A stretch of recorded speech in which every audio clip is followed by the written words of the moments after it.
আসসালামু আলাইকুম এভরিওয়ান। কেমন আছেন আপনারা সবাই? আশা করি আপনারা সবাই অনেক ভালো আছেন। আমিও আলহামদুলিল্লাহ অনেক ভালো আছি। আজকে আম্মুর রিকোয়েস্টে থাই স্যুপ বানাবো। কারণ আম্মু বলতেছিল আম্মুর থাই স্যুপ খেতে ইচ্ছে করতেছে। তাই আমিও ভাবলাম আম্মুর এই ইচ্ছাটা পূরণ করে দেই।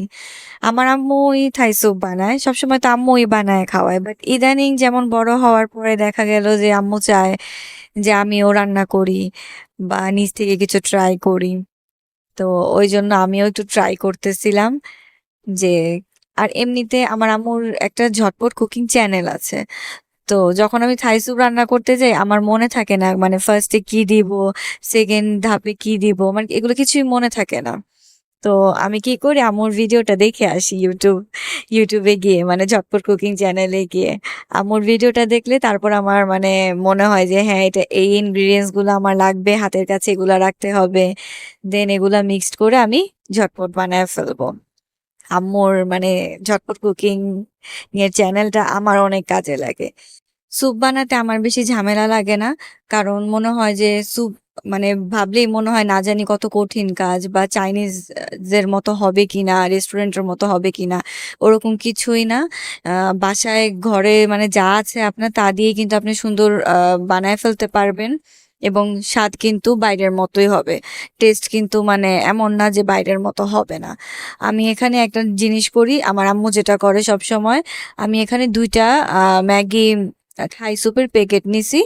আর ২ টা স্যুপের প্যাকেটে আমি ৪ জনের জন্য স্যুপ বানাবো। আর ২ টা থাই স্যুপের প্যাকেটের মধ্যে আমি কর্নফ্লাওয়ার এড করে দিছি। তাহলে এভাবে আপনি ২ জনের জায়গায় কি ৪ জনের স্যুপ রেডি করতে পারেন। আর এই যে কাঁচামরিচ কাটাটা দেখতেছেন, এটা আমি আ কি বলে রেস্টুরেন্টে এরকম কাঁচামরিচের পানি দেওয়া থাকে এক্সট্রা করে। এটা আমার দেখতে খুব ভালো লাগে। তাই আমি নিজেও এটা করে নেই। দেন এখানে আমি মোমো বানাবো ছোট, ছোট করে একদম ছোট, ছোট করে কিউট করে মোমো বানাবো। কারণ শুধু স্যুপ খাবো। তাই ভাবলাম যে স্যুপের মধ্যে আমি ধরেন ১০-১২ টার মতো মোমো ছেড়ে দিব। তাই আমি মোমোটা করতেছিলাম। মোমোটা বানাতেও আমার কাছে খুব ভালো লাগতেছিল। কারণ একদম ছোট পাতলা কিউট করে বানাইছি। মনে হইতেছিল আমি কাঁচাই খেয়ে ফেলি এরকম। এখানে আমি আ গ্রাইন্ডারে আপনার মাংস কিমা করে দেন টমেটো সস, সয়া সস, হালকা মরিচের গুঁড়ো, লবণ এগুলো দিয়ে মিক্সড করে রাখছিলাম। দেন আমি কিউট মোমো তৈরি করে ফেলছি। দেখেন এখানে আমার অনেকগুলো মোমোস রেডি হয়ে গেল। এখন আমি যে স্যুপের মিশ্রণটা রেডি করে রাখছিলাম, এখন এখানে আর এক্সট্রা কিছু দেওয়ার মতো কাজ নাই। জাস্ট আপনি চুলায় বসায় দিবেন আর অনবরত নাড়তে থাকবেন যতক্ষণ না স্যুপ রেডি হয়। তাই না? এটা একদম ইজি স্টেপ মানে কি বলে থাই স্যুপ বানানোর। ওই পাশে মোমোটাও হয়ে গেছে। এখন মোমোটা জাস্ট আমি আমার স্যুপের মধ্যে দিয়ে আরো ৪ থেকে ৫ মিনিট চুলায় রাখবো। আমার মোমো কিন্তু রেডি হয়ে গেছে। আমার আম্মু হচ্ছে আমাদের সার্ভড করে দিতেছে। কারণ সার্ভড করার কাজ আম্মুর। আমি সার্ভড করতে পারি না। আর আমার সার্ভড করতে কেন যেন ভালোও লাগে না। আমার এটাই ভালো লাগে যে আম্মু সার্ভড করবে, আমি খাবো। মানে আমি এই থিংকিং এই চলি।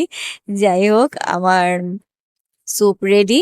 আমি এখন আমার স্যুপে আপনার আমি যে সস নেব ফার্স্টে টমেটো সস আর যে কি বলে মরিচের পানিটা আমি রেডি করে রাখছিলাম সেই মরিচের পানিটা নেব। মরিচের পানিটা দিলে কি হয় আমি খুব স্পাইসি পছন্দ করি। মরিচ খেতেও ভাল লাগে আমার। ওইজন্য আমি একটু বেশি করে মরিচের পানি আর টমেটো সস দিয়ে মিক্সড করে স্যুপটা খাবো। স্যুপটা খেতে অনেক ইয়াম্মি হয়েছিল। আপনারাও বাসায় এভাবে ট্রাই করবেন। আমি আপনাদের থেকে এখন বিদায় নিয়ে নিচ্ছি। সবাই ভালো থাকবেন, সুস্থ থাকবেন। আল্লাহ হাফেজ।